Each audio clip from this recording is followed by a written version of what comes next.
Hidup TV mempersembahkan Oase Rohani Katolik yang dibawakan oleh para imam Keuskupan Agung Jakarta. Selamat menyaksikan.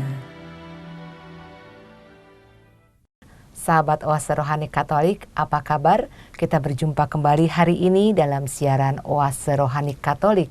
Dan berbahagia sekali pada hari ini kita semua ditemani oleh Romo Hieronimus Roni Dahua MSc. Saya Bernadette Marita akan menemani Anda semua sampai di penghujung acara nanti.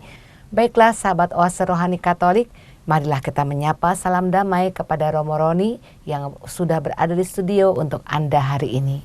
Salam damai Romo Roni. Salam damai Bu Marita dan sahabat Oase Rohani Katolik semuanya, Tuhan memberkati. Amin.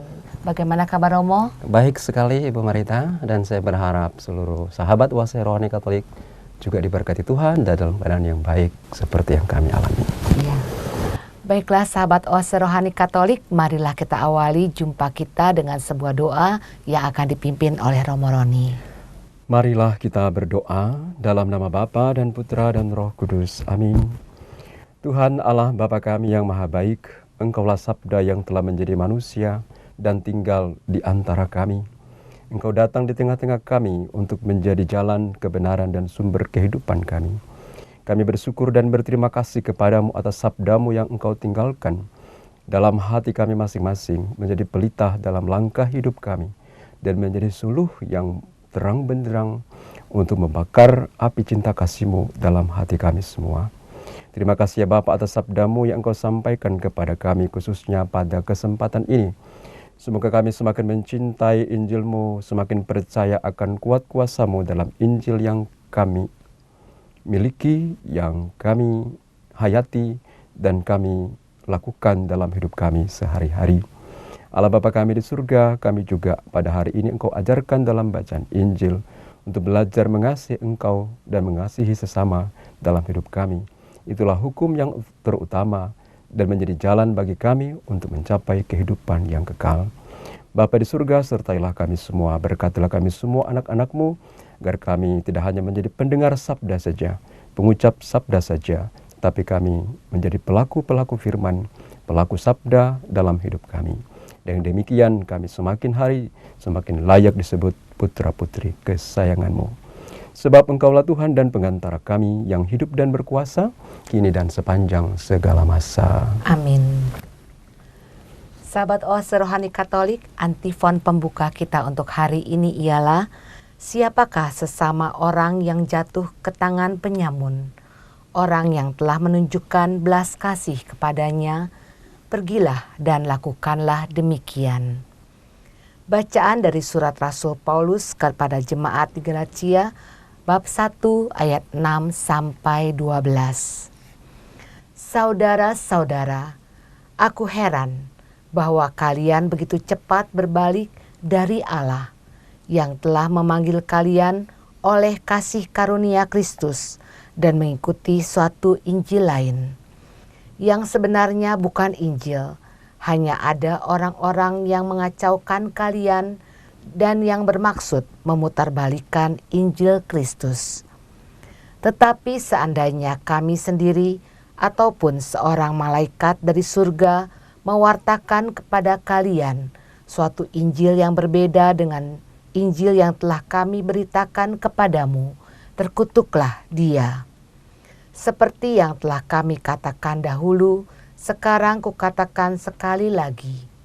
Jikalau ada orang yang memberitakan kepadamu suatu Injil yang berbeda dengan apa yang telah kalian terima, terkutuklah dia.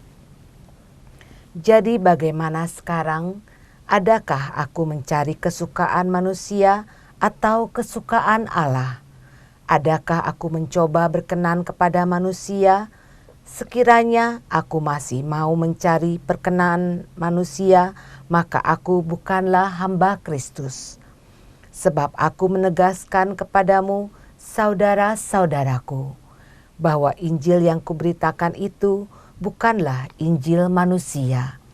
Karena aku menerimanya bukan dari manusia, dan bukan pula manusia yang mengajarkannya kepadaku. Tetapi aku menerimanya oleh pernyataan Kristus. Demikianlah sabda Tuhan. Syukur kepada Allah. Sahabat Oase Rohani Katolik, baiklah marilah kita tanggapi sabda Tuhan dengan Mazmur tanggapan. Tuhan selalu ingat akan perjanjiannya. Tuhan selalu ingat akan perjanjiannya. Aku bersyukur kepada Tuhan dengan segenap hati. Dalam lingkungan orang-orang benar dan di tengah umat, beselah perbuatan-perbuatan Tuhan layak diselidiki oleh semua orang yang menyukainya. Tuhan selalu ingat akan perjanjiannya. Perbuatan tangannya ialah kebenaran dan keadilan. Segala titahnya teguh, perintahnya lestari untuk selama-lamanya. Dilakukan dalam kebenaran dan kejujuran. Tuhan selalu ingat akan perjanjiannya. Ia memberikan kebebasan kepada umatnya. Ia menetapkan perjanjian untuk selama-lamanya. Kudus dan dahsyatlah namanya. Dia akan disanjung sepanjang masa. Tuhan selalu ingat akan perjanjiannya. Sahabat Oase Rohani Katolik, sekarang marilah kita simak bacaan Injil dari Injil Lukas bab 10 ayat 25 sampai 37 yang akan disampaikan oleh Romo Roni. Haleluya, haleluya, haleluya. Haleluya, haleluya, haleluya. Perintah baru kuberikan kepadamu, sabda Tuhan, yaitu supaya kamu saling mengasihi, seperti aku telah mengasihi kamu. Haleluya, haleluya, haleluya. Tuhan sertamu. Dan sertamu juga. Inilah Injil suci Yesus Kristus menurut Lukas. Dimuliakanlah Tuhan.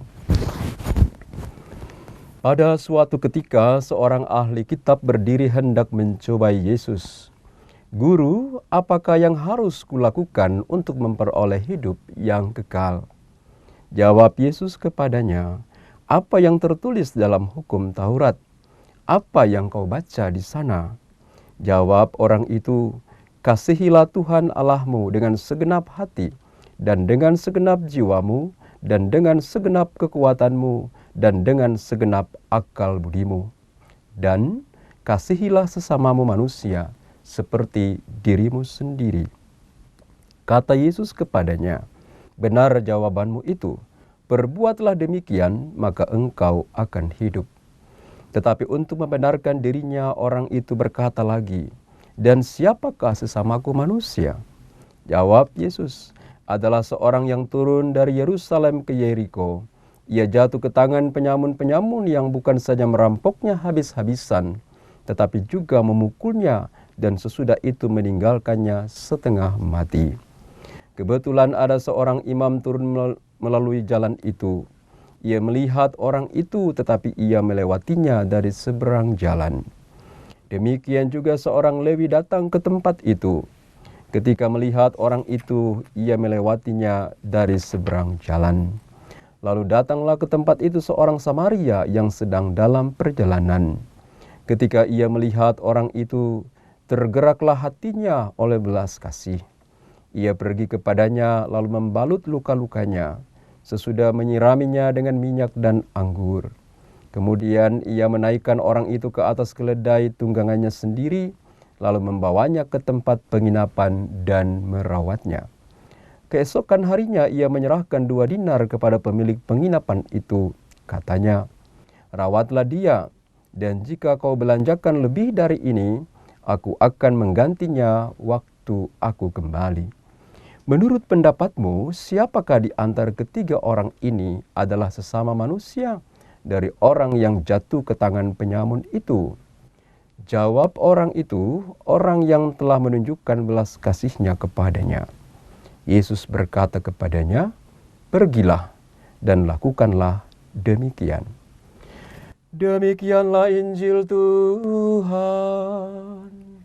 Terpujilah Kristus. Sahabat Oase Rohani Katolik, setelah kita menyimak bacaan-bacaan pada hari ini, marilah kita dengarkan dan simak bersama-sama permenungan yang dibawakan oleh Romo Roni untuk kita semua. Romo, dari bacaan firman Tuhan hari ini, kiranya kabar sukacita apa yang ingin disampaikan kepada sahabat Oase Rohani Katolik?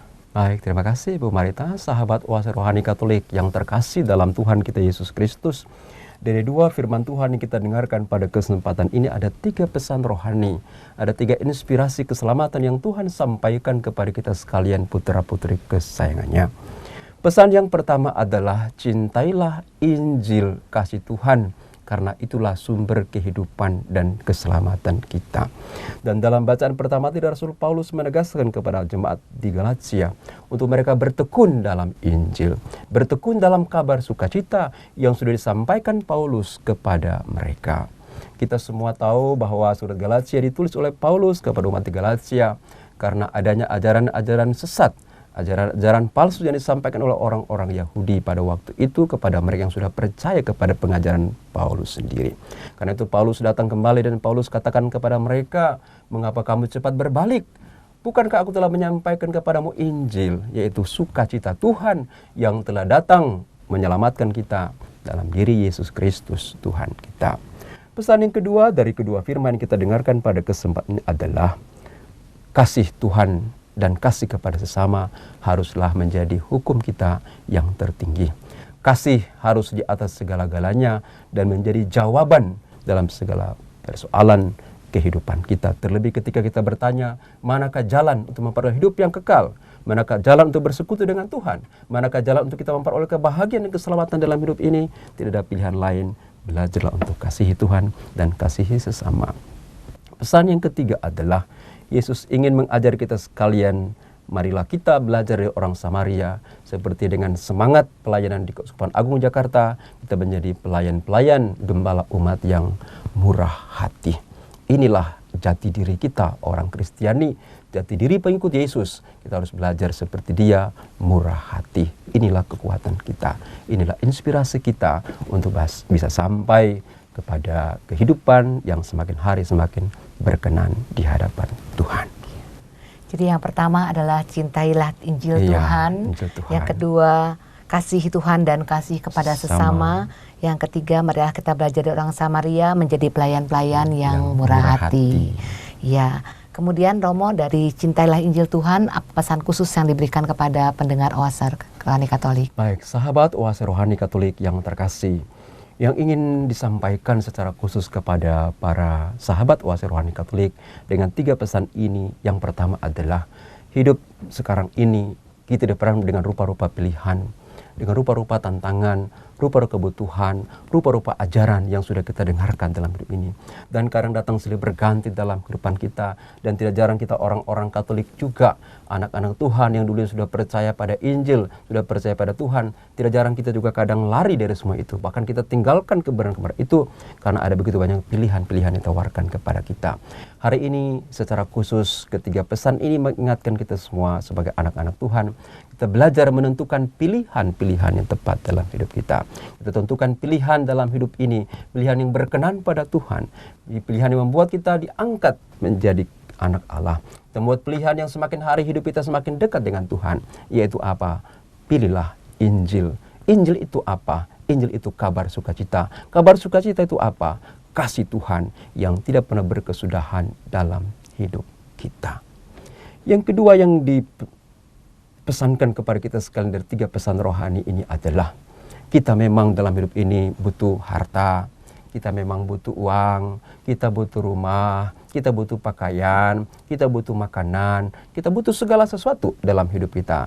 Tapi ingat bahwa itu bukanlah segala-galanya dalam hidup kita. Yang menjadi segalanya adalah tidak lain adalah mengasihi Tuhan dan sesama di atas segala-galanya.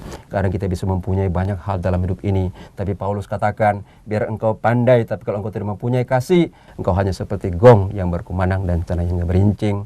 Biarpun engkau dapat mempunyai iman sebesar bisa pindahkan pohon dari darat ke laut, tapi kalau engkau tidak mempunyai iman, sekali lagi dikatakan di sana, tidak ada faedahnya sama sekali. Jadi Paulus katakan 3 hal yang penting dalam hidup beriman kita. Iman, harap, dan kasih. Tapi yang terbesar dari ketiganya itu ialah kasih. Nah, itu. Kemudian yang terakhir dari 3 pesan rohani yang disampaikan tadi, yang menjadi intinya adalah pesan khusus untuk kita. Kita belajar melihat sesama kita dalam hidup ini. Sesama itu bukan hanya pertama-tama kita sederajat. Sesahabat itu bukan pertama-tama kita itu adalah sepekerja. Sesama itu bukan hanya pertama-tama kita adalah seiman saja. Tapi sahabat itu adalah, sesama kita adalah mereka yang justru mengalami penderitaan. Mereka yang miskin, mereka yang dianiaya, mereka yang terpinggirkan, bahkan mereka yang disakiti. Itulah yang menjadi sahabat kita dalam kehidupan ini. Itulah sesama kita dalam hidup ini. Karena itu, saudara-saudari, sahabat Oase Rohani Katolik, Yesus ingin mengubah cara pandang kita, cara pikir kita, cara merasa kita, cara bertindak kita. Bahwa sesama kita itu adalah mereka yang ada di dekat kita, yang membutuhkan uluran tangan kita. Disinilah belas kasih kita, kemurahan hati kita sebagai anak-anak Tuhan semakin hari semakin bertumbuh dan berkembang. Terima kasih Pastor. Romo, bagaimana cara kita mencintai sesama kita dengan sepenuh hati, tidak memandang kaya dan miskin? Bagaimana caranya, Romo? Ya, baik. Itu bagus sekali permenungan ini. Kita diajak untuk bagaimana caranya sebenarnya kita mencintai sesama kita tanpa melihat dia punya latar belakang, ya, dia punya status sosial, dia punya agama, dan lain sebagainya. Yang pertama, sebagai orang beriman kita diingatkan dalam Injil, dalam kitab Kejadian, kita ini adalah ciptaan Tuhan. Kita ini adalah imago Dei, image of God. Kita ini adalah citra Allah, gambaran Allah. Oleh karena itu, kalau kita mencinta orang lain, kita harus berani melihat bahwa ada Allah dalam diri sesama kita. Kita ingat kata-kata Yesus kepada murid-muridnya tentang akhir zaman, untuk memperoleh hidup yang kekal. Dia katakan, kalau kamu tidak lakukan ini bagi saudaraku yang paling hina ini, kamu tidak lakukan untuk aku. Kapan kami lihat engkau telanjang Tuhan? Kapan kami lihat engkau lapar Tuhan? Kapan kami lihat engkau haus Tuhan? Yesus katakan kepada mereka, kalau engkau tidak lakukan untuk saudaramu yang paling hina, engkau tidak lakukan untuk aku. Artinya apa? Yesus menyamakan dirinya dengan orang-orang yang terpinggirkan, dengan orang-orang yang miskin. Dan itulah sesama kita. Jadi yang pertama, cara kita mencinta orang lain agar kita tidak membeda-bedakan orang, latar belakang dan status sosialnya dan lain sebagainya. Kita harus melihat bahwa dalam diri orang itu adalah ada wajah Tuhan. Ada Allah di sana. Belajar melihat pribadi, suami, istri, anak-anak kita di rumah, teman-teman kita di lingkungan, teman-teman kita di wilayah, teman-teman kita di gereja, bahkan masyarakat sekalipun kita berbeda, tapi kita sama-sama ciptaan Tuhan. Kita semua sama-sama anak-anak Tuhan. Bukankah Tuhan ciptakan matahari ini untuk semua orang? Bukankah Tuhan ciptakan hujan juga untuk semua orang? Itu berarti apa? Tidak ada yang harus kita beda-bedakan hidup ini. Kita semua sama, satu martabat sebagai putra-putri kesayangan Tuhan. Yang kedua, cara yang kedua supaya kita bisa mencintai sesama kita tanpa membeda-bedakan, tanpa melihat latar belakang dan status sosialnya adalah kita belajar bahwa saya juga manusia lemah. Saya juga manusia punya kekurangan dan kelemahan. Saya bukan makhluk sempurna. Tak ada manusia terlahir sempurna. Kalau saya punya kekurangan, pasti dia punya kekurangan. Saya punya kelebihan, dia juga punya kelebihan. Ketika kita sadari semuanya itu, maka kita akan berani untuk keluar, meninggalkan diri kita, menjumpai mereka. Karena apa? Mereka ternyata sama dengan kita. Cara yang ketiga adalah agar kita mampu menerima sesama kita apa adanya, tanpa membeda-bedakan, mencintai mereka dengan tulus. Kita harus berani keluar dari egoisme diri kita. Keluar dari kita punya ketertunggungan, ketertutupan, kepentingan diri. Seperti orang Samaria ini yang baik hati, dia berani meninggalkan, dia punya egoisme diri. Untuk apa? Menjumpai dia yang miskin. Dia sudah berpikir pasti orang ini gak mungkin balas dia punya jasa, gak mungkin berbuat baik seperti yang ia lakukan. Tapi ia tahu itu adalah sahabatnya, itu adalah anak Tuhan. Dia berani meninggalkan dan dia berani menjumpai orang yang ada, yang menderita, yang dihadapinya pada saat itu. Saya kira itu cara yang boleh kita pelajari, boleh kita tempuh, dan boleh kita praktekkan dalam hidup kita untuk bisa mencintai sesama kita apa adanya. Ya. Itu saya kira. Cara mencintai sesama seperti itu ya Romo ya. Kemudian Romo, bagaimana kasih Tuhan itu dapat kita rasakan dalam kehidupan kita sehari-hari, Romo? Baik. Supaya kasih Tuhan bisa kita rasakan dalam hidup kita sehari-hari, pertama memang kita harus menjadi orang yang tahu bersyukur. Sebenarnya sejak kita bangun pagi sampai kita tidur dan kita bangun kembali, itu kasih Tuhan tidak pernah berkesudahan dalam kita. Kasih Tuhan begitu panjang, kasih Tuhan begitu luas, kasih Tuhan begitu dalam, melebihi kehidupan kita sendiri. Itulah kasih Tuhan. Cuma kadang kita sulit menyadari kasih Tuhan karena kita tidak menjadi orang yang tahu bersyukur dan terima kasih. Jadi cara pertama agar kita boleh mengalami kasih Tuhan dalam hidup kita adalah belajarlah untuk bersyukur atas anugerah hidup, atas segala pemberian Tuhan yang kita terima dalam hidup ini. Yang kedua, agar kita boleh mengalami kasih Tuhan, kita belajar juga terbuka dengan kehadiran orang lain. Karena kasih Tuhan, Tuhan tidak turunkan begitu saja dari langit. Ini kasihku padamu, ini cintaku padamu. Tapi kadang Tuhan berkarya lewat orang-orang lain. Orang yang mengalami musibah yang di pinggir jalan ceritakan dalam Injil tadi, dia boleh mengalami kasih Tuhan karena ada seorang Samaria yang baik hati. Ya. Jadi agar kita boleh mengalami kasih Tuhan, sekali lagi kita mesti belajar untuk terbuka pada sentuhan orang lain. Kita belajar terbuka untuk mendengarkan sapaan orang lain yang menghidupkan. Kita belajar terbuka menerima orang lain. Mungkin dalam kehidupan ini kita merasa berbeda dengan dia. Tapi kalau dia boleh sampaikan kebenaran, dia boleh membawa sukacita, dia perlu hidup baik dalam hidup kita, bergaul dengan kita baik. Mengapa kita harus menutup diri? Karena itulah jejak-jejak Tuhan yang berkarya dalam hidup kita. Yang terakhir, untuk bisa mengalami kasih Tuhan, kita harus belajar bahwa pengalaman hidup itu adalah guru yang baik terhadap kita. Kadang kita merasa Tuhan itu mencintai kita kalau kita sukses, kalau kita berkati rumah baru, kita lulus ujian, kita punya pekerjaan bagus, kita punya penghasilan bagus. Ayo bersyukur, disitulah ada kasih Tuhan. Kita tidak mampu melihat ketika kita sakit, ketika kita bergumul, kita dalam pergumulan, dalam perjuangan, bahkan dalam penderitaan sekalipun. Masih mampu kita melihat kasih Tuhan? Disitulah Tuhan berkarya juga, menyatakan kasihnya pada kita, agar kita lebih tekun, lebih ulet, lebih sabar lagi untuk bisa menikmati kebaikan-kebaikan Tuhan. Jadi Tuhan berkarya dalam diri kita tidak hanya lewat pengalaman-pengalaman yang baik saja, Ibu. Tapi Tuhan berkarya dalam diri kita lewat pengalaman sukacita maupun pengalaman duka cita, pengalaman sukses, pengalaman kegagalan. Disinilah kita dibutuhkan untuk buat satu jembatan, yaitu jembatan iman, pengharapan, dan kasih. Ya, terima kasih Romo. Romo, kemudian bagaimana cara kita mengasihi sesama kita, terutama mereka yang lemah, miskin, dan menderita itu, Romo. Baik. Memang kadang mencintai orang yang selevel dengan kita itu gampang. Mencintai orang kaya itu gampang. Mencintai orang yang berkelebihan itu gampang. Karena kita berpikir kalau kita memberi pasti mereka kemungkinan besar akan membalas. Tapi mencintai orang kecil, mencintai orang sederhana, mencintai orang miskin, itu kadang sulit. Ya. Tapi justru disinilah cinta kita diuji oleh Tuhan Yesus sendiri. Karena Tuhan mencintai kita manusia, tidak punya apa-apa. Tapi Tuhan itu, Yesus berkenan mengorbankan hidupnya untuk kita. Kita mau belajar dari Yesus. Mencintai orang miskin itu, agar kita boleh menerima mereka. Sama seperti yang Yesus lakukan adalah, kita belajar untuk melayani dan mengasihi mereka tanpa pamrih. Kalau kita melayani orang lain, jangan kita berpikir apa yang saya terima. Karena apa? Sekalipun engkau memberikan yang terbaik pada mereka, engkau mungkin tidak dibalas pada waktu itu, tapi kita mempunyai iman, mempunyai pengharapan bahwa Tuhan akan membalasnya apa yang kita lakukan dalam hidup ini.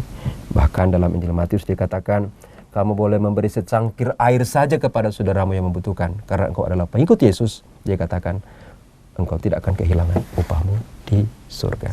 Ini janji Tuhan. Jadi kita lakukanlah yang terbaik. Tidak usah kita pikir apa yang saya dapat. Karena apa? Tuhan sendirilah yang akan membalasnya kepada kita.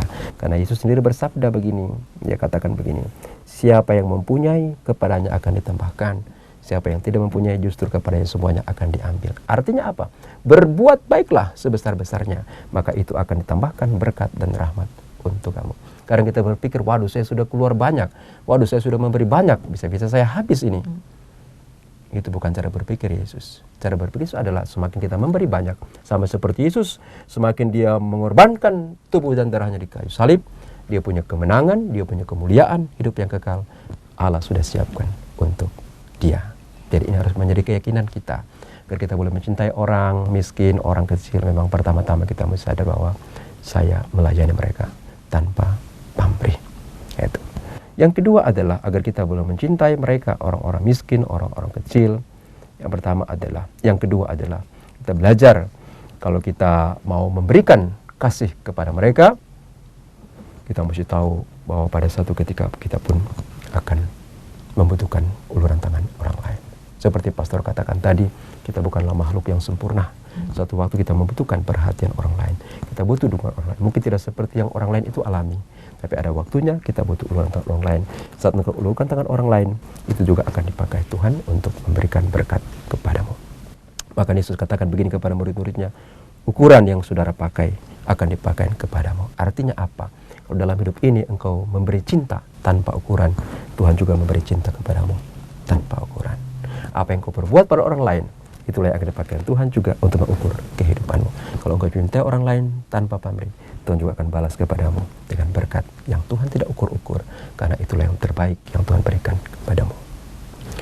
Saya kira hal-hal ini, hal-hal yang sangat kecil ya, sederhana, yang boleh juga kita lakukan dalam hidup ini. Saya sendiri waktu berkarya di Makassar, di tengah orang-orang kecil, kadang kalau tengah malam saya ditelepon, pastor, ada orang minta minyak suci, saya pergi kunjungi mereka. Saya kunjungi mereka dan beri minyak suci. Karena setelah memberi minyak suci kan biasanya umat memberi stipendium. Tapi saya melihat keadaan mereka sudah seperti itu, sudah sakit, rumah mereka sederhana, tidak punya apa-apa. Mereka masih bisa memberi lagi sejumlah duit. Saya katakan, tidak perlu. Itu kamu pakai saja untuk biaya hidup kamu, untuk pengobatan yang sakit. Ya. Silakan kamu pakai saja, tidak usah memberikan kepada pastor. Tapi apa yang saya alami, saya tidak mengambil dari mereka. Saya memberikan mereka itu, ada tanda perhatian saya pada mereka. Tapi saya punya kehidupan selalu diberkati oleh Tuhan. Lewat apa? Orang-orang yang berada, yang dalam pelayanan saya di Makassar. Saya masih ada begitu banyak orang-orang berada yang datang silih berganti memberi bantuan kepada saya untuk pembangunan gereja, pembangunan pastoran, untuk kepentingan pelayanan saya. Jadi para orang kecil kalau kita melayani mereka, layani dengan tulus hati. Dengan tulus ikhlas, tidak usah kita menuntut pamrih, karena Tuhan pasti akan membalas setiap perbuatan baik yang kita lakukan kepada orang-orang yang berkenan. Iya, Tuhan pasti memberikan balasannya ya Romo ya. Iya, karena Tuhan kita Tuhan yang tidak pernah ingkar janji. Tuhan kita Tuhan yang memang selalu melakukan yang terbaik untuk kehidupan kita. Ya. Iya. Kemudian Romo, tadi kan iman, harapan dan kasih, yang terbesar adalah kasih. Kenapa yang terbesar adalah kasih, Romo? Iya, memang. Yang terbesar memang adalah kasih dalam hidup ini. Kalau kita lihat pengalaman ya dalam dunia kita sekarang ini, ada banyak itu orang beriman, ada banyak orang ke gereja, ada banyak orang ke masjid, ada banyak orang ke tempat-tempat doa. Mereka percaya adanya Tuhan, tapi kalau lihat perilaku hidup mereka kadang jauh daripada apa yang mereka ungkapkan dalam kehidupan mereka sebagai orang beriman. Itu artinya apa? Ada banyak orang beriman, tapi tidak mempunyai kasih. Tapi orang yang mempunyai kasih, sudah pasti dia sangat percaya kepada Tuhan. Itu yang pertama. Yang kedua adalah, yang terbesar ketiga itu adalah kasih. Karena memang apa? Seperti tadi pastor sudah katakan di awal bahwa biarpun kita mempunyai iman yang besar, tapi kalau engkau tidak mempunyai kasih, Paulus katakan, engkau hanya seperti gong yang berkumandang dan canang yang gemerincing. Mengapa? Karena kasih itu adalah hakikat dari Allah sendiri. Yohanes berkata bahwa Allah itu adalah kasih. Itulah menjadi kasih itu menjadi yang terbesar. Dan ukuran hidup kita di hadapan Tuhan, ukuran agar kita boleh berhidup yang kekal seperti dikatakan dalam Injil tadi oleh Yesus, kasihi Tuhan, kasih sesama adalah di atas segala-galanya. Itulah pentingnya kasih dalam hidup ini. Bahkan kadang saya sendiri merenungkan, Allah itu memang maha kuasa. Allah itu maha tahu. Allah itu maha adil. Tapi kadang saya berpikir ada satu hal yang Allah tidak tahu dalam hidupnya, yaitu bagaimana dia membatasi dirinya dalam hal mengasihi manusia. Memang kasih Allah selalu tanpa batas. Kasih Allah begitu besar kepada kita umatnya. Dan kita percaya inilah jalan bagi kita untuk memperoleh hidup yang kekal itu. Terima kasih Romo. Baiklah sahabat Oase Rohani Katolik, kita hentikan dahulu pembicaraan kita di bagian pertama ini. Kita merenungkan dalam hati sanubari apa yang sudah disampaikan oleh Romo Roni untuk kita semua. Dan kami akan kembali setelah jeda berikut ini. Hidup TV mempersembahkan Oase Rohani Katolik yang dibawakan oleh para imam Keuskupan Agung Jakarta. Selamat menyaksikan. sahabat Oase Rohani Katolik. Baiklah, di bagian kedua ini kita masih bersama Romo Hieronimus Roni Dahua MSc. Dan saya Bernadette Marita akan menemani Romo Roni dan Anda semua sampai di penghujung acara nanti. Sekarang di bagian kedua ini, baiklah kita mendengarkan dan menyimak permenungan dari Romo Roni. Romo, kabar sukacita apakah yang ingin disampaikan kepada sahabat Oase Rohani Katolik di bagian kedua ini, Mo? Baik sahabat Oase Rohani Katolik yang terkasih dalam Tuhan, di bagian kedua ini inspirasi rohani, pesan rohani, sukacita rohani yang mau disampaikan kepada kita semua adalah bahwa Tuhan mempersiapkan kepada kita sebuah kehidupan yang kekal. Bagi orang yang percaya padanya, kita sebagai murid-murid Tuhan, ada sebuah kehidupan baru yang Tuhan siapkan untuk kita semua, yaitu hidup yang kekal. Hidup yang kekal itu apa? Hidup yang kekal itu adalah hidup bersama Tuhan, dalam kedamaian, dalam sukacita, dalam hidup menurut terang Injil Tuhan yang direnungkan pada bagian yang pertama tadi. Itulah hidup yang kekal, hidup yang tidak pernah binasa, dan itu hanya kita temukan di dalam Tuhan. Pesan kedua dari bacaan Injil yang kita dengarkan pada kesempatan adalah untuk bisa sampai kepada hidup yang kekal itu, kita harus belajar untuk menerima sesama kita, menerima orang lain seperti Tuhan telah menerima kita apa adanya dalam hidup ini. Ini menjadi kunci dalam kehidupan kita. Kita belajar menerima orang lain. Mengapa kita terima orang lain? Karena dalam diri orang lain itu kita berjumpa dengan seorang pribadi, juru selamat kita, yaitu Yesus Kristus, Tuhan kita. Kita mempunyai satu Bapa yang sama. Kita mempunyai satu Ibu yang sama, yaitu Ibu Maria, Bapa di surga. Kita mempunyai saudara, yaitu Yesus, dan Roh Kudus yang selalu menaungi kehidupan kita bersama. Pesan yang ketiga dari bagian kedua yang kita renungkan dalam Injil pada kesempatan ini adalah jangan pernah takut untuk berbuat baik dalam hidup ini. Jangan pernah berhenti berbuat baik mumpung masih ada kesempatan. Ada waktu untuk kita. Berbuat baiklah sebanyak-banyaknya. Tidak usah berpikir apa yang akan saya terima dari perbuatan baik itu. Seperti orang Samaria ini, dia membantu orang yang mengalami penderitaan itu. Dia tidak berpikir saya mau dapat apa, tapi justru sebaliknya, kalau masih kurang, katakan pada saya. Kalau masih perlu biaya, katakan pada saya. Dia tidak berpikir apa yang akan saya dapatkan kemudian, tapi dia pikir adalah kalau masih kurang, beritahukan pada saya. Saya akan ganti yang kau berikan. Artinya apa? Dengan berhenti berbuat baik, karena semakin banyak engkau memberi, semakin banyak engkau mengeluarkan dari apa yang ada padamu, Tuhan akan semakin penuhi hidupmu. Karena semakin hidup kita penuh dengan diri kita, penuh kemakan Tuhan, semakin sulit untuk mengisinya. Dan semakin engkau kosongkan diri, Tuhan semakin gampang untuk mengisinya. Sama seperti dompet kita ya. Dompet kita pun ada isinya ini, kita isi banyak. Kalau sudah banyak juga lama-lama kalau kita tidak keluarkan, dompet kita rusak. Supaya bisa diisi lagi oleh Tuhan, kita mesti belajar keluarkan. Supaya ketika dompet kita kosong, itu gampang diisi. Kalau dompet kita penuh, kita sulit isinya. Kemungkinan besar terisi tapi sobek. Supaya dia nggak sobek dan uang tetap ada, kita mesti keluarkan supaya Tuhan selalu ganti yang baru. Artinya apa? Jangan pernah berhenti berbuat baik, karena itulah yang Tuhan kehendaki dalam hidup ini. Sering pastor katakan kepada, kalau pastor memberi kebangunan rohani, memberi ceramah-ceramah rohani, pastor katakan seperti ini. Ukuran kehidupan kita di hadapan Tuhan sebagai anak-anaknya tidak diukur dari berapa banyak yang kita terima. Ingat baik-baik, hidup kita tidak diukur dari berapa banyak yang kita terima dan kita kumpulkan, tapi hidup orang beriman diukur dari berapa banyak yang ia boleh berikan kepada orang lain. Itulah yang Tuhan kehendaki dalam hidup kita. Itu 3 pesan rohani, sekira sukacita rohani dari bagian kedua yang kita renungkan pada kesempatan ini. Ya, terima kasih Romo. Romo, bagaimanakah seorang Samaria ini menanggapi sesamanya, Romo?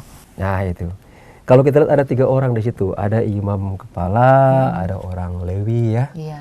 Ini imam ini juga lewat di situ, tapi dia mungkin ada kesibukan barangkali, atau dia rasa sungkan, dia takut juga jangan sampai saya pergi tolong kemudian ada orang lain melihat saya, kemudian saya dikejar. Jadi ada ketakutan dalam dirinya. Orang Lewi ini juga begitu, dia lihat sebenarnya, tapi dia nggak mau sentuh orang itu karena mungkin dia merasa jijik juga, takut juga, saya sentuh nanti ada apa-apa saya makan, dituduh saya yang buat dia sakit. Tapi orang Samaria ini disebut baik hati karena memang ia menyingkirkan semua pikiran-pikiran itu. Ia singkirkan perasaan-perasaan itu dalam dirinya. Yang ada pada dia hanyalah belas kasih. Saya kasihan orang ini.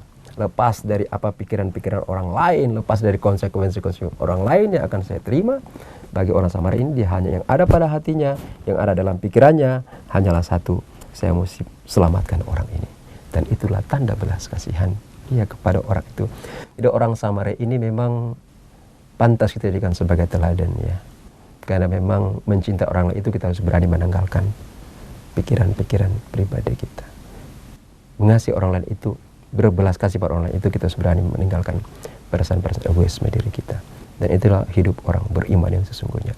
Hidup orang beriman itu harus berani meninggalkan diri kita, meninggalkan kepentingan diri kita. Untuk apa? Untuk keluar dari diri kita, menjumpai yang lain dan melakukan yang terbaik. Karena itulah yang berkenan pada Tuhan. Karena mungkin orang Samaria ini juga diinspirasikan oleh firman Tuhan. Sekalipun belum pernah bertemu dengan Yesus, belum pernah dengar ajaran Yesus, tapi diinspirasikan oleh sabda Yesus bahwa apa yang kamu lakukan bagi saudaramu yang sementara mengalami musibah ini, engkau lakukan juga untuk Tuhan. Jadi inilah pesan yang indah untuk kita sekalian. Kita belajar orang Samaria ini yang baik hati agar kita boleh lakukan itu orang lain. Memang kita harus perkaya diri kita dengan belas kasih, dan yang kedua kita harus berani meninggalkan kita punya cara berpikir kita yang mungkin terlalu mementingkan diri sendiri, perasaan kita yang terlalu mementingkan perasaan kita sendiri dalam hidup ini. Berani tinggalkan dan kita keluar dari zona nyaman kita dan menjumpai mereka yang miskin. Ya. Bagaimana menjadi pelayan-pelayan yang murah hati itu, Romo?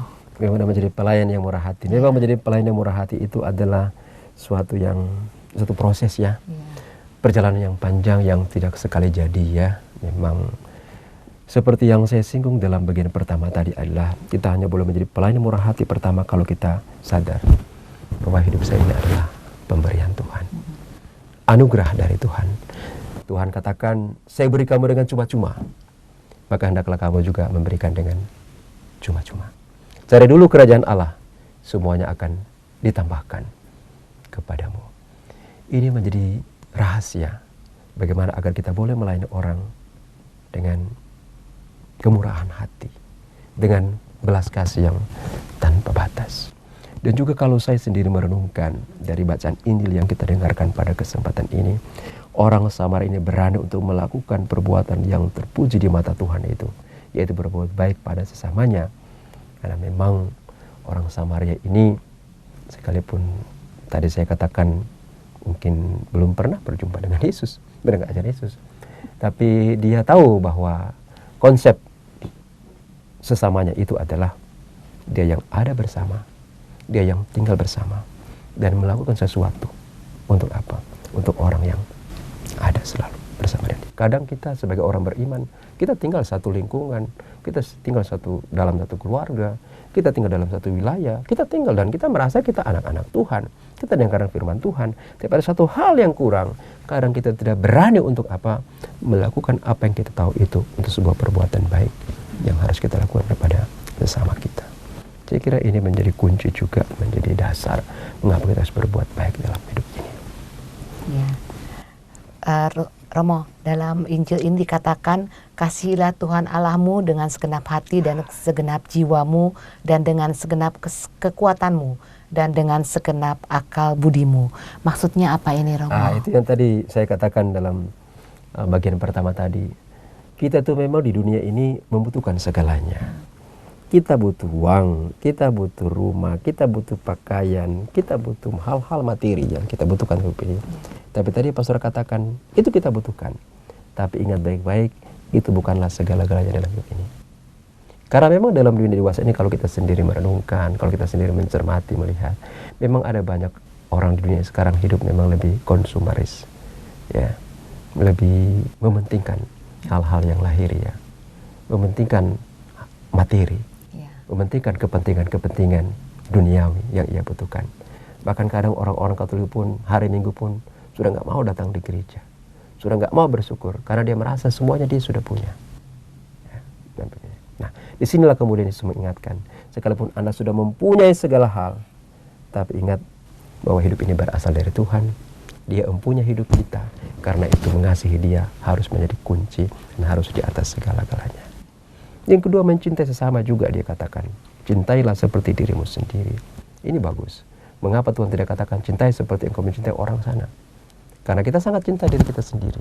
Karena itu kalau kita cinta Dia, sama seperti kita cinta diri kita sendiri. Karena itulah cinta yang Tuhan kehendaki. Artinya apa? Apa yang kau perbuat untuk dirimu sendiri, perbuatlah juga itu seperti pada perbuatlah itu juga kepada sesama yang kau jumpai, kepada orang-orang yang ada bersamamu dalam hidup, entah itu suami, entah itu istri, entah itu anak-anak. Kalau engkau mencintai dirimu seperti engkau perlakukan dengan istimewa, buatlah itu yang terbaik dalam kehidupan kita. Karena kalau tidak, maka kita tidak mencintai mereka, tapi kita lebih membutuhkan mereka. Ya. Membutuhkan mereka artinya apa? Kita mau supaya mereka itu semua layani kita, semua berikan pada kita, semua mereka lihat kita, semua mereka buat agar kita sendiri merasakan bahagia. Itu bukanlah mencintai, itu berarti kita membutuhkan mereka.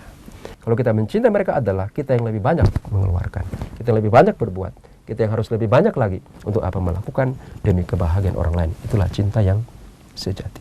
Sama seperti Yesus, dia rela korbankan dirinya sendiri. Dia punya masa muda, dia punya kehebatan sebagai anak Allah. Dia berani korbankan apa?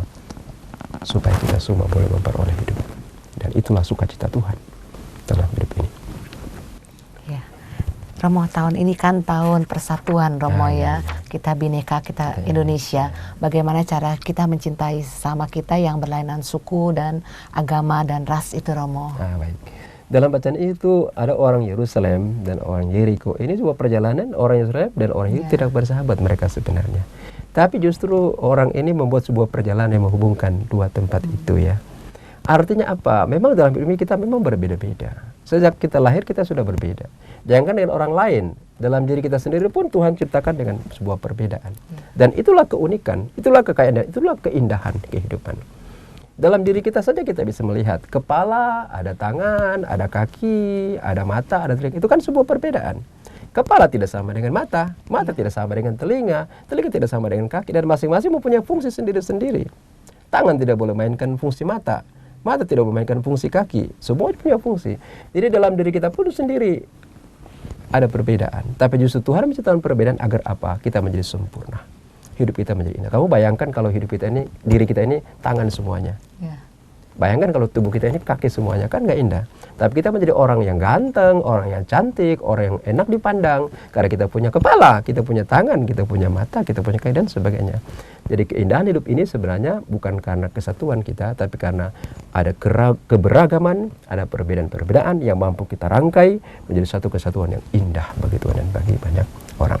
Saya kira juga dalam hidup Allah juga, Allah Tritunggal, ada Allah Bapa, ada Allah Putra, ada Allah Roh Kudus, yang punya peran yang berbeda-beda dalam hidup. Allah Pencipta, Yesus Penyelamat, dan Roh Kudus Pemelihara, tapi mereka menjadi satu dalam satu komunitas Tritunggal, yaitu komunitas cinta yang sejati. Jadi saya kira dalam keberagaman, dalam perbedaan-perbedaan itu jangan kita melihat beda-bedanya, tapi kita melihat itu sebagai kekayaan rohani, sebagai keistimewaan dari ciptaan Tuhan yang harus kita ramu, kita persatukan agar perbedaan itu bisa menjadi hal yang terindah, menara yang kuat, menara yang bagus dipandang. Karena apa? Karena di sana kita menemukan cinta Tuhan yang boleh mempersatukan kita satu sama lain.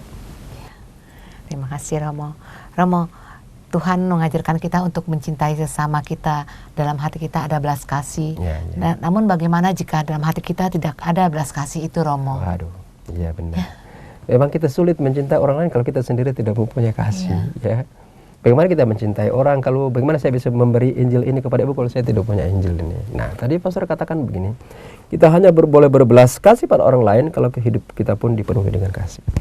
Karena itu tadi pastor katakan semakin kita mengosongkan diri kita, semakin kita melepaskan diri kita dari kecenderungan kecenderungan manusiawi, dari egoisme diri, kepentingan diri, cinta diri, kita berani keluarkan dari diri kita. Dan ketika diri kita kosong, Tuhan akan mengisi kita penuh dengan kasih-Nya. Dan ketika kita penuh dengan kasih, pasti dengan sendirinya kasih itu akan meluap keluar. Dan itu akan kita berikan kepada orang. Sama seperti kita mempunyai parfum ya. Kalau kita punya parfum, itu parfum pun kalau ditutup kan, biarpun kita beli harganya 2 juta, 3 juta misalnya, tapi kalau kita tutup-tutupnya, itu orang nggak akan mencium keharumannya. Jadi parfum itu hanya harum ketika buka tutupnya, kemudian kita semprotkan. Ketika tersemprot keluar, di situ kemudian baru terasa, aduh harum banget parfum ini, mahal harganya. Artinya apa? Hidup kita pun akan penuh dengan kasih.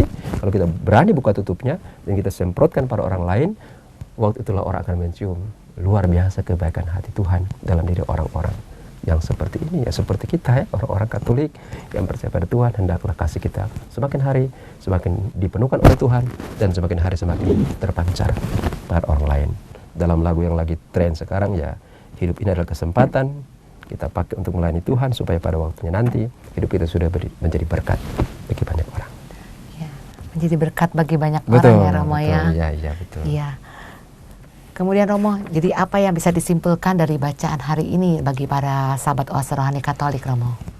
Baik sahabat Oase Rohani Katolik yang terkasih, dari dua bacaan yang kita dengarkan pada kesempatan ini, beberapa kesimpulan rohani yang boleh disampaikan dan harus menjadi harta yang terindah bagi kita dalam hidup kita sebagai orang percaya, sebagai anak-anak Tuhan. Yang pertama adalah berpegang teguhlah pada Injil, pada firman, kepada kabar sukacita Tuhan yang sudah disampaikan kepadamu, karena firman itu adalah pelita dan terang bagi jalan hidup kita. Bahkan Tuhan sendiri bersabda, kita harus mendengarkan dan melakukan firman Tuhan agar kita sendiri boleh menjadi orang tua, menjadi saudara, menjadi sahabat yang berkenan padanya. Dalam firman Tuhan dikatakan bukan orang yang berseru Tuhan, Tuhan yang akan diselamatkan, tapi mereka yang menyerukan nama Tuhan dan pada waktu yang sama melaksanakan kehendak Tuhan dalam hidupnya. Kesimpulan kedua dari dua firman yang kita dengarkan pada kesempatan ini, marilah kita belajar saling mengasihi seperti Tuhan telah mengasihi kita dalam hidup ini. Janganlah kita membeda-bedakan, kita harus berani meninggalkan egoisme diri kita dan kita keluar sama seperti Yesus, sama seperti Tuhan, menjumpai manusia. Dia turun dari langit, dia turun dari surga, menjumpai kita di dunia ini untuk apa? Untuk memberikan kasih yang tulus, mengorbankan hidupnya demi apa? Demi keselamatan kita. Karena itu, sahabat Oase Rohani Katolik, jangan pernah berhenti untuk mengasihi Tuhan dan mengasihi sesama, karena itulah jalan untuk sampai kepada hidup yang kekal.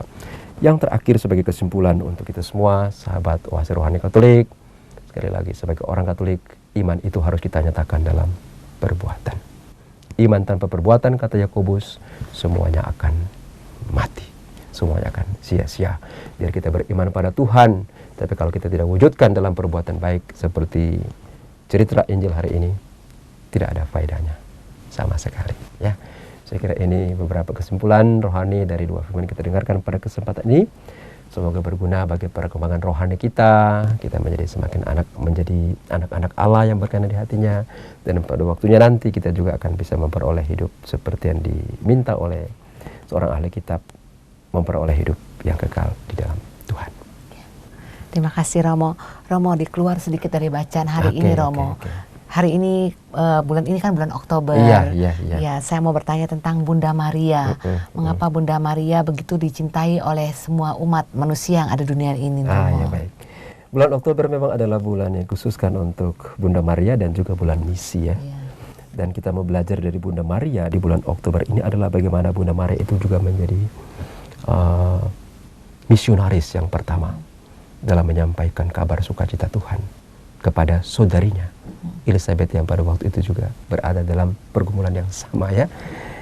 Maria tentunya dihormati, Maria tentunya dicintai oleh umat Kristiani, orang Katolik sepanjang hidupnya. Karena apa? Memang Bunda Maria ini adalah satu sebagai Bunda Tuhan sendiri. Dia memang Bunda Gereja dan Bunda Tuhan. Dan dua peristiwa indah yang menunjukkan bahwa Maria itu adalah Bunda Allah, yaitu ketika dia mengunjungi Elizabeth, saudarinya. Setelah menerima kabar sukacita dari malaikat Gabriel, dia berkemas-kemas. Kita bisa membayangkan mungkin Maria mengisi sebagian pakaian dalam kantongnya. Dia beres-bereskan rumahnya. Dia kemudian kunci jendela, kunci pintu dan pergi berjalan mengunjungi Elizabeth, saudaranya. Sampai di sana, Elizabeth penuh dengan sukacita. Roh Kudus ada padanya. Dalam kepenuhan Roh Kudus itulah Elizabeth berseru, "Siapakah aku ini sampai ibu Tuhanku datang mengunjungi aku?" Pernyataan Elizabeth ini menunjukkan bahwa Maria adalah Bunda Allah karena Roh Kudus yang ada dalam diri Elizabeth yang mengatakan itu kepadanya. Yang kedua peristiwa yang indah yaitu ketika di kaki salib, ketika Yesus tergantung di salib. Dia menyerahkan kepada Yohanes, "Yohanes, itu ibumu," dan kepada Maria, "Ibu, itu anakmu." Disinilah Maria mendapatkan tempat yang istimewa dalam hati Yesus sebagai ibunya dan gereja sebagai putra-putri Bunda Maria. Kita menghormati Maria karena memang Maria menjadi teladan kehidupan kita, teladan hidup beriman. Dan kita sendiri tahu bagaimana pergumulan Bunda Maria. Ya, kita sendiri tahu dia adalah ibu digelari 7 duka cita. Penderitaan yang sangat luar biasa Maria alami.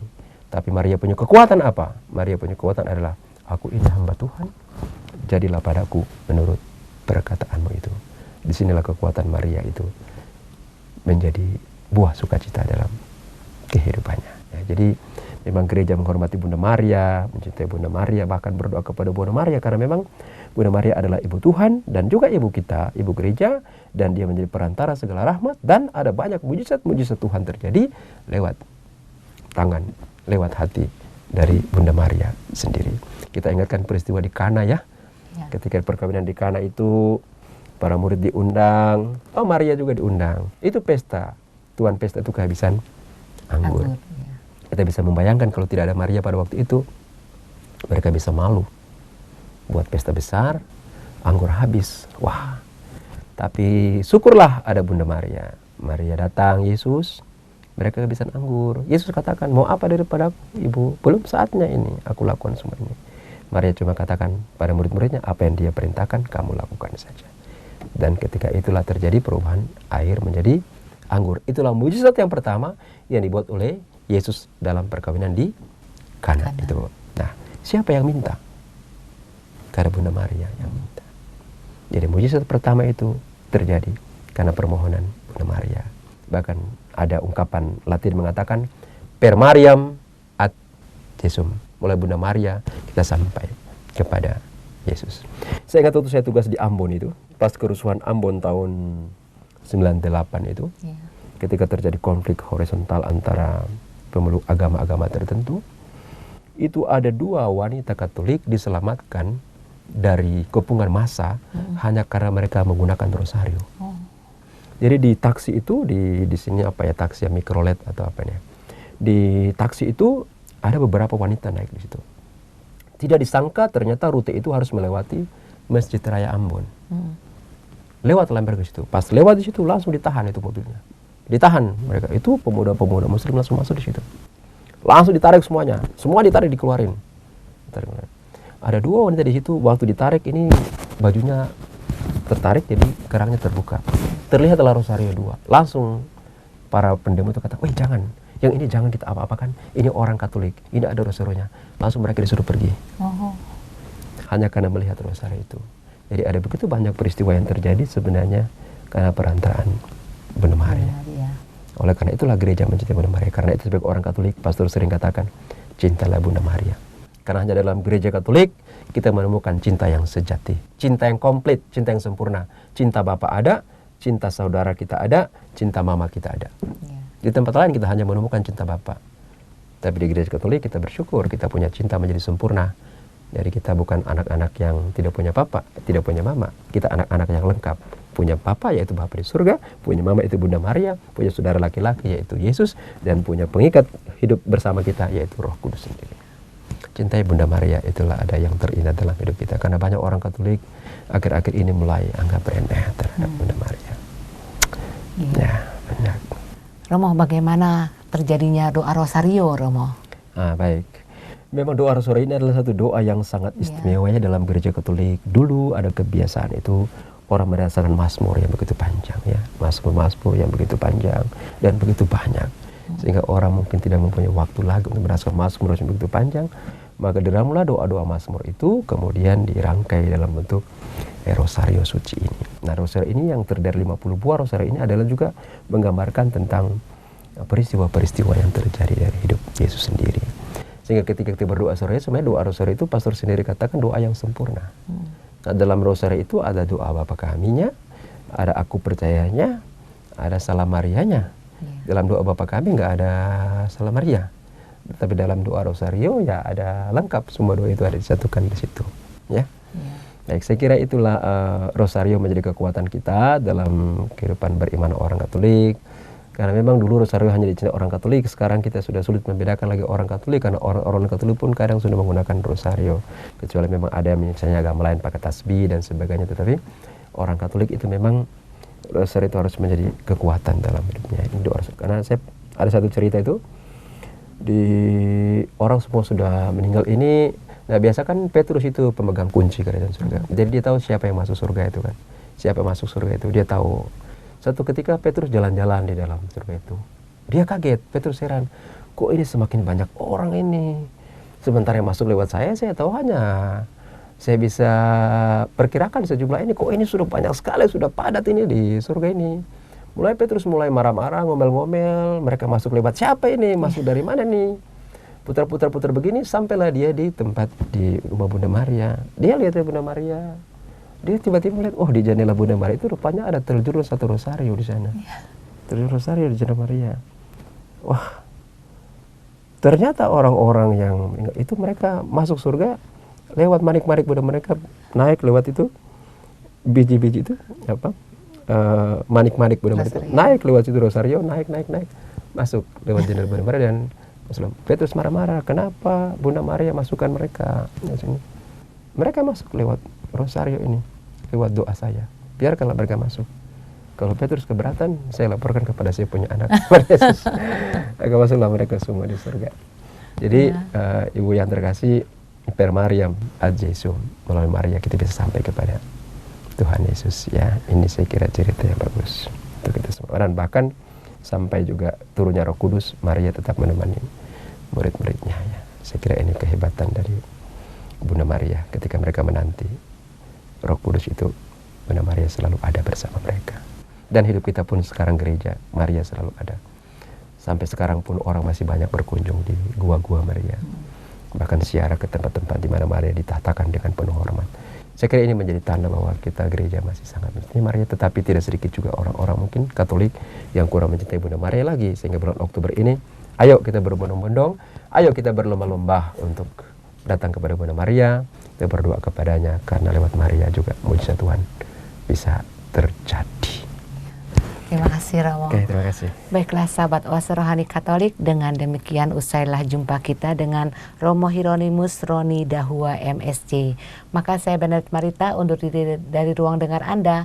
Kami mengucapkan salam damai, tetap semangat dan tersenyum. Kita tutup jumpa kita dengan sebuah doa yang akan dibawakan oleh Romo Roni dan mendapat berkat Tuhan melalui Romo Roni. Marilah kita berdoa dalam nama Bapa dan Putra dan Roh Kudus. Amin. Amin. Tuhan Allah Bapa kami yang Maha Pengasih dan Penyayang, kami bersyukur dan berterima kasih kepadamu atas saat yang penuh rahmat ini, 1 jam bersama dengan sahabat Oase Rohani Katolik, mendengarkan firman-Mu dan merenungkan firman-Mu serta mencermati pesan-pesan rohani yang tersimpan di dalamnya. Kami percaya firman-Mu adalah pelita dalam hidup kami. Firman-Mu adalah harta rohani dalam hidup kami yang harus selalu kami timbah dan kami gunakan sebagai pegangan dalam hidup kami. Bapa di surga, terima kasih Engkau telah mengajarkan kami untuk semakin mencintai firman-Mu yang hidup itu, semakin bertekun di dalamnya, semakin percaya akan firman-Mu, karena dalam firman itulah kami menemukan Allah yang telah menjadi manusia dan tinggal di antara kami. Rasul Yohanes mengatakan pada mulanya adalah firman, firman itu bersama-sama dengan Allah, dan firman itu adalah Allah sendiri. Semoga kami semakin mencintai firman Tuhan, karena di dalamnya kami menemukan Engkau sendiri yang hidup, yang berkarya dan menyertai kami semua anak-anak-Mu.